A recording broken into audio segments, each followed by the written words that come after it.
নমস্কার, আপনারা দেখছেন দ্য ইন্ডিয়ান ইনফরমেটিভ চ্যানেল। শুরু করছি আজকের আবার একটি নতুন ভিডিও নিয়ে। অবশেষে আমার গেল ভিডিওর কথাটাই সত্যি হতে চলেছে এবং রাফেলের পর এই মুহূর্তে যেটা সব থেকে বড় খবর, ভারতীয় বায়ুসেনা রাফেলের পর SU-57 কেনার যে প্রক্রিয়া সেটি খুব দ্রুততার সাথে করতে চাইছে এবং এই বিষয়ে বিগত 2-3 দিন ধরে রাশিয়ার যে প্রতিনিধি দলের সাথে ভারতের দিল্লিতে একটা উচ্চ পর্যায়ে একটা মিটিং চলছে এবং সেই মিটিং এর নির্যাস যেটা বেরিয়ে এসছে সেটি কার্যত খুব জরুরি ভিত্তিতে ভারত সরকার এবার SU-57 কেনার তোড়জোড় শুরু করে দিয়েছে। এবার এটি জানার জন্য ভিডিওটি শেষ পর্যন্ত দেখুন। ভিডিওটি যদি ভালো লাগে তাহলে অবশ্যই লাইক করবেন এবং আমাদের চ্যানেলটিকে সাবস্ক্রাইব করবেন। আপনারা জানেন যে বহু প্রতীক্ষিত এই যে SU-57 নিয়ে আমরা দীর্ঘ বেশ কিছু বছর দিয়ে আলোচনা করছি এবং মূলত আমরা 5th জেনারেশন ফাইটার এয়ারক্রাফট ভারতীয় বায়ুসেনার, এটা দীর্ঘদিনের তারা চাইছিল যে ভারতীয় বায়ুসেনার 5th জেনারেশন ফাইটার এয়ারক্রাফটের সব থেকে বেশি দরকার।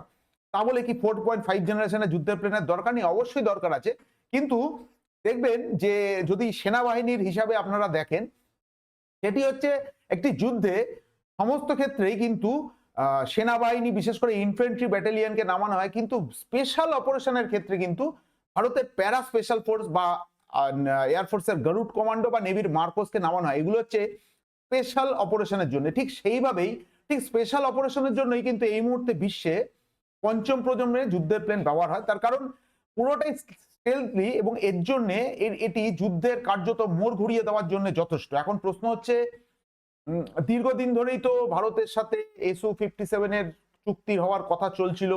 গেল বছর রুশ প্রেসিডেন্ট ভারত সফরে এসছে এবং তারপরে এই চুক্তি নিয়ে দীর্ঘদিন ধরেই টালবাহানা চলছে যে কেন হচ্ছে না। এবার প্রশ্নটা হচ্ছে যে রুশ যে প্রতিনিধি দল তারা ভারতে এসছে এবং ভারতে এসে যে এই মুহূর্তে দিল্লিতে যে মিটিংটা হচ্ছে সেখানে মূলত রাশিয়া যেটা বলছে তাদের সব থেকে SU-57 এর যে আধুনিক ভার্সন, সেই ভার্সনটি তারা ভারতকে অফার করতে চলেছে এবং তার জন্য যত রকমের যে টেকনোলজি ট্রান্সফার সেই বিষয়ে আলোচনা আছে। দেখুন এই যে কি পরিমাণ টেকনোলজি ট্রান্সফার হবে, কি কতটা হবে, কি না হবে, সেগুলো তো নিশ্চয়ই পাবলিক ডোমেনে এখনো পর্যন্ত উঠে আসেনি এবং উঠে আসাটা স্বাভাবিকও নয়, কারণ এগুলো খুব গোপনে মিটিং হয়। কিন্তু তারপরও যেটুকুনি সূত্র মতে আসছে তাতে রাশিয়া বলছে যে এখনো পর্যন্ত রাশিয়ার তৈরি সব থেকে আধুনিক SU-57 এর যে নিউ ভার্সন সেটি তারা ভারতকে অফার করতে চলেছে। কেন অফার করতে চলেছে?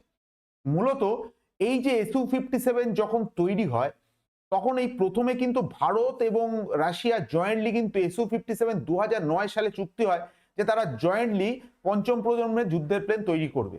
এবার তারপরে এই পুরোপুরি একেবারে মানে প্রথম শুরু হওয়া থেকে কিন্তু প্রায় বেশ খানিকটা সময় পর্যন্ত ভারত এবং রাশিয়া তারা যৌথ উদ্যোগে কিন্তু SU-57 তৈরি করা শুরু করেছিল এবং রাশিয়া জানে যে SU-57 এর যে যে জিনিস তারা ইনস্টল করেছে বা যে স্কেচটা তারা তৈরি করেছে প্রিলিমিনারি স্টেজ থেকে কিন্তু ভারত এই বিষয়ে সমগ্রটাই জানে।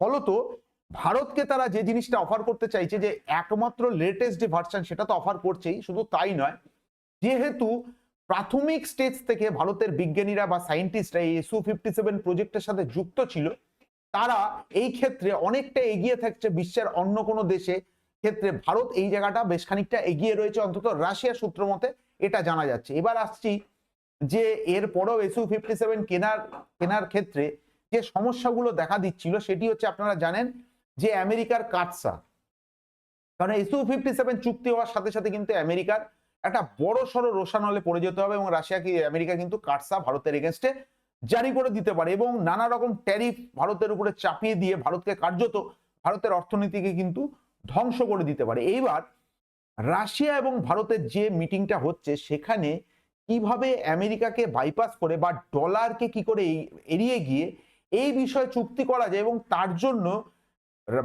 রাশিয়া ভারতের থেকে যে জিনিস পারচেস করবে বা তেল পারচেস করবে বা যে কোনো জিনিস পারচেস করবে তাই নিয়ে কিন্তু এই নিয়ে আলোচনা হচ্ছে এবং যেটা শোনা যাচ্ছে যে প্রাথমিকভাবে SU-57 কে ভারতীয় বায়ুসেনা কিন্তু এটিকে তারা বলছিল যে এক্ষেত্রে অনেকগুলো মানে অনেক সিস্টেম আছে যেগুলো কিন্তু 5th জেনারেশনের কার্যত ধারে কাছে যায় না। তার সব থেকে বড় কোন প্রমাণ হচ্ছে SU-57 এর স্ট্রাকচারাল কিছু প্রবলেম আছে যেটা পুরোপুরি মানে 5th জেনারেশন ফাইটার এয়ারক্রাফটের মতন না। কিন্তু এবার এই ক্ষেত্রে SU-57 এর অনেকগুলো সুবিধাও রয়েছে। প্রথম কথা হচ্ছে যে একটি 5th জেনারেশন ফাইটার প্লেন, ধরুন F-35 বলুন বা J-35 বলুন বা J-20 বলুন, এগুলো কিন্তু অনেক কিছু কম্প্রোমাইজ করতে হয় আকাশে।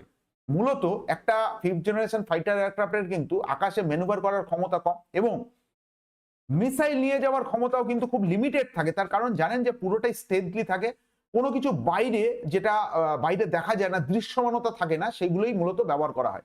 কিন্তু Su-57 এর ক্ষেত্রে ঠিক ধারণাটা উল্টো।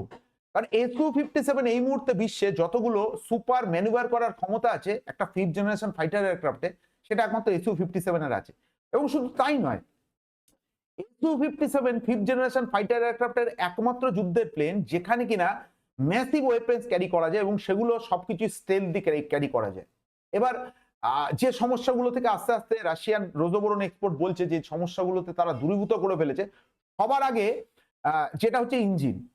এই ইঞ্জিন নিয়ে কিন্তু একটা মারাত্মক সমস্যার সৃষ্টি হয়েছে ভারত এবং রাশিয়ার মধ্যে। ভারত চাইছে রাশিয়ার AL-51 ইঞ্জিন নিতে।